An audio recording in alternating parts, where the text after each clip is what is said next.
আচ্ছা, বাংলাদেশকে champions trophy খেলতে পাঠাইলো কেন ভাই এরে? আর আইসিসি বাংলাদেশকে চ্যাম্পিয়ন্স ট্রফি খেলার পারমিশনটা দিল কেন?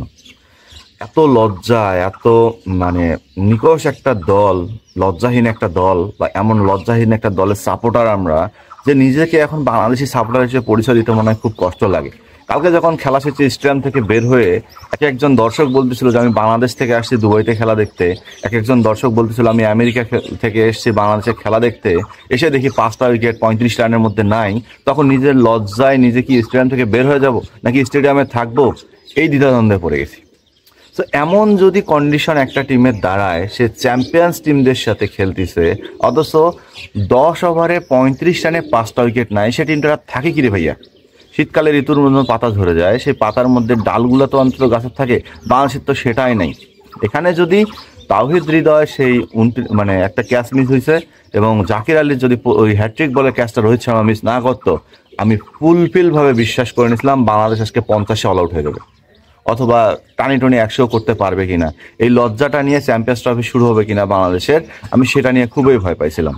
এবং সেই ভয়টা যাই হোক, তাওহিদ হৃদয়ের অসাধ্যকর ব্যাটিং এবং জাকের আলীর একটা অনবদ্য ইনিংস আমাদেরকে সেই ভয়টা থেকে টানি টনি 228 নিয়ে গেছে। এবং 228 রান যখন টার্গেট দেওয়া হয়েছে, তখন আমি একবারের জন্য চিন্তা করিনি যে বাংলাদেশ দল জিতবে। অনেকেই বলছেন যে বাংলাদেশ দলের পেস অ্যাটাক ভালো, বাংলাদেশ দলের স্পিন অ্যাটাক ভালো। হ্যাঁ, এই উইকেটে বাংলাদেশ দলের পেসার বা বোলিংরা খুব ভালো করবে, এবং সেই সাথে এই ভালোর কারণে আমরা হয়তো ম্যাচটা জিততেও পারি। কিন্তু আমি একবারের জন্য ভাবি নাই যে বাংলাদেশ জিতবে, এবং পুরা ম্যাচ জুড়ে একবারের জন্য আমি দেখি নাই যে বাংলাদেশ এই ম্যাচে ছিল। হ্যাঁ, ফিরে আসতো যদি মুস্তাফিজুর রহমান, এরপর আমাদের তাসকিন আহমেদ যদি নতুন বলে 10 ওভারে 4টা উইকেট ফেলা দিতে পারতো, তাহলে ঠিকই বাংলাদেশ এই ম্যাচে ফিরে আসতো। কিন্তু বাংলাদেশ এটা পারবে না।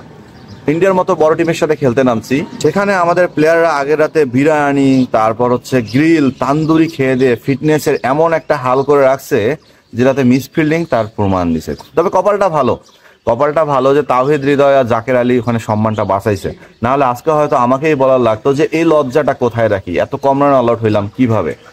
এখন কথা হচ্ছে বাংলাদেশের কোনো ক্লাসই নাই ইন্ডিয়ার সাথে আইসিসিতে খেলা। এটা আমার কথা না, বীরেন্দ্র সেহবাগ কালকে খেলা শেষ করে যখন সাক্ষাৎকারটা দিচ্ছে, এই কথাটা যখন বলছে, আজকে ভিডিওর মাধ্যমে যখন তার প্রতিবাদটা জানাইতে পারবো না, এর থেকে আর খারাপ কিছু নাই। তিনি বলছে বাংলাদেশের কোনো ক্লাসই নাই ইন্ডিয়ার সাথে খেলার জন্য, বাংলাদেশ চ্যাম্পিয়ন্স ট্রফিতে সব থেকে দুর্বল দল।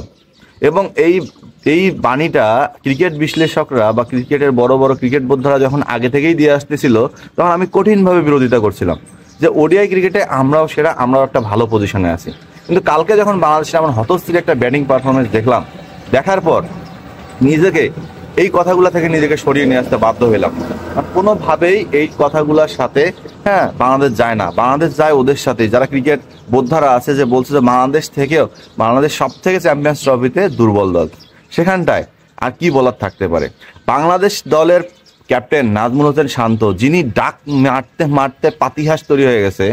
বাংলাদেশের সৌম্য সরকার ট্যাটু বাবা যখন একদম ফিটনেস বিন, তিনি একদম অধৈর্য হয়ে আউট হয়ে চলে গেল, তখন আর কি বলা যায়? এখানে 18 বছরের অভিজ্ঞ মুশফিকুর রহিম যখন চলে যায়, তখন আর কি বলা যায়? বাংলাদেশ দলের ক্যাপ্টেন্সি বা বাংলাদেশ দলের টিম ম্যানেজমেন্ট, আপনারা কি উইকেটটা দেখেন নাই? এই উইকেটে কি কেউ টসে জিতে ব্যাটিং করে? কোন দলটা ব্যাটিং করবে? এখানে যদি অস্ট্রেলিয়া হইতো ইন্ডিয়ার বিপক্ষে, তাও তো ফিল্ডিংটা আগে বেছে নিত। আর ইন্ডিয়া যদি আগে ব্যাটিং করতো, এটা নিশ্চিত থাকেন ইন্ডিয়া অনায়াসে এই উইকেটে 300-350+ রান করতো। কারণ উইকেট এমন আহামরিও ছিল না, উইকেটে এমন বাউন্সও ছিল না, উইকেটে এমন এত পরিমাণ স্পিনও ধরে নাই। উইকেট একটা ফ্ল্যাট উইকেট ছিল, একদম জমি বাড়িতে যেমন ধুলা ওড়ে না, ঠিক তেমন উইকেট ছিল। তাওহিদ হৃদয়ের ড্রাইভটা শেষের দিকে মনে আছে, যেটাতে তাওহিদ হৃদয় মাটিতে লুটিয়ে পড়ে গেল ছেলেটা। সেই ড্রাইভটা যখন দেয়, তখন দেখছেন কতগুলা ধুলা, মনে হয় শীতকালে আমাদের রাস্তায় যেমন ধুলা পড়ে না, ঠিক তেমন ধুলা পড়ছিল ওই তাওহিদ হৃদয় যখন আউট হয়।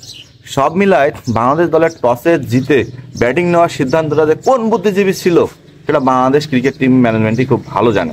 এই পিচ হোক বা পাকিস্তানের পিচ হোক, আইসিসির মতো আইসিসি ইভেন্ট খেলতে গেছি, সেই ইভেন্টে আমরা টসে জিতে ব্যাটিং করার সাহস দিচ্ছি। কারণ কি? ওই যে আমাদের ভয় ডরহীন ক্রিকেট খেলতে হবে, আমাদের ব্যাটাররা 400 রানের টার্গেট নিয়ে নামবে, আমরা খেলবো। আর এরপরেই সর্বনাশটা ঘটলো এবং লজ্জাটা ঘটলো, যেখানে বাংলাদেশ দলের যে ক্রিকেটারগুলো প্রথম 35 রানের মধ্যে আউট হয়ে গেছে, তাদের একটারও কি ফিটনেস লেভেল আপনারা ঠিক পাইছেন?